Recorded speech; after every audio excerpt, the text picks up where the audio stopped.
Selamat datang di channel Sejarah TV.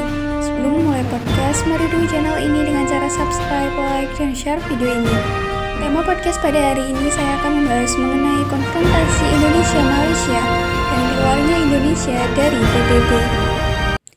Pada 7 Januari 1965, Presiden Soekarno mendeklarasikan Republik Indonesia keluar dari keanggotaan Perserikatan Bangsa-Bangsa atau PBB. Keputusan ini sebenarnya tidak pernah diterima secara resmi oleh PBB dan belum ada presidennya sejak organisasi internasional ini berdiri. Awal mulanya adalah konfrontasi Indonesia-Malaysia yang dipicu oleh keinginan Federasi Malaya yang dikenal dengan nama Persekutuan Tanah Melayu untuk menggabungkan Borneo Utara, Sarawak, dan Singapura menjadi satu negara baru. Indonesia sudah mencurigainya sebagai intrik untuk memecah belah Asia Tenggara sejak 1961. Namun segala kecaman tak membuahkan hasil konkret. Justru pada September 1965, Malaysia lahir di bawah restu Inggris. Soekarno menilai pembentukan Malaysia adalah proyek kolonialisme Barat yang akan mengancam eksistensi Indonesia yang baru merdeka.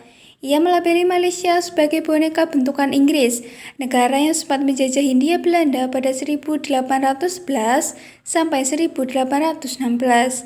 Inggris dianggap akan menggunakan negara baru di semenanjung Malaya untuk mengetatkan kontrol dan kekuasaan. Dengan kata lain, mereka hendak melanjutkan kolonialisme gaya baru.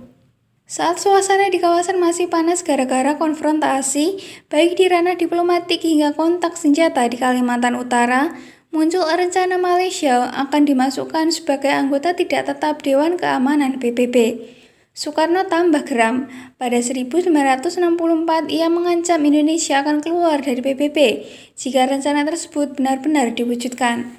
Ketika pada awal 1965 Malaysia benar-benar diangkat sebagai anggota tidak tetap DKPBB, Soekarno hilang kesabaran. Menurut catatan Cordier dan Harrelson, Utan secara personal menghubungi Soekarno. Sayangnya keputusan sang pemimpin besar revolusi sudah bulat. Pada 20 Januari 1965 atau 2 minggu usai deklarasi keluar dari PBB, Subandrio mengirimkan surat resmi yang berisi pengunduran diri Indonesia dari PBB. Soekarno mengidam-idamkan Indonesia sebagai negara yang mandiri dalam berbagai segi. Kemandirian ekonomi akan menghindarkan Indonesia dari ketergantungan akan bantuan ekonomi dari negara dan lembaga internasional. Soekarno mencipta konsep berdikari atau berdiri di atas kaki sendiri untuk mencapainya. Segala kebijakan yang berbau nasionalisasi juga membuat pemodal asing terutama dari Barat kesulitan masuk Indonesia.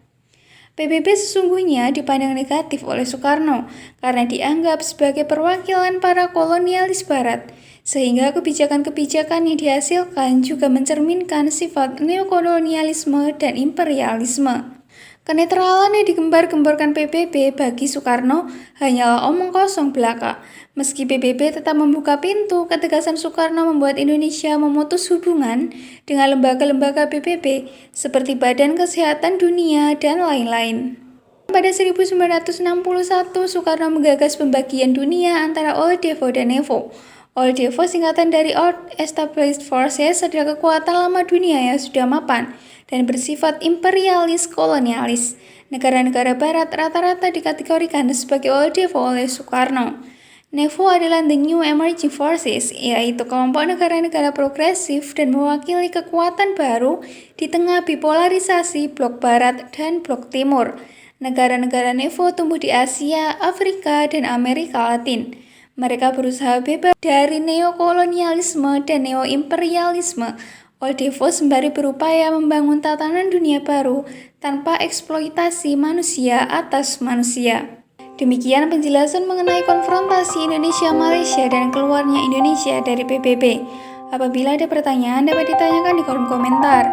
Jangan lupa untuk terus dukung channel ini dengan cara like, subscribe, dan share video ini.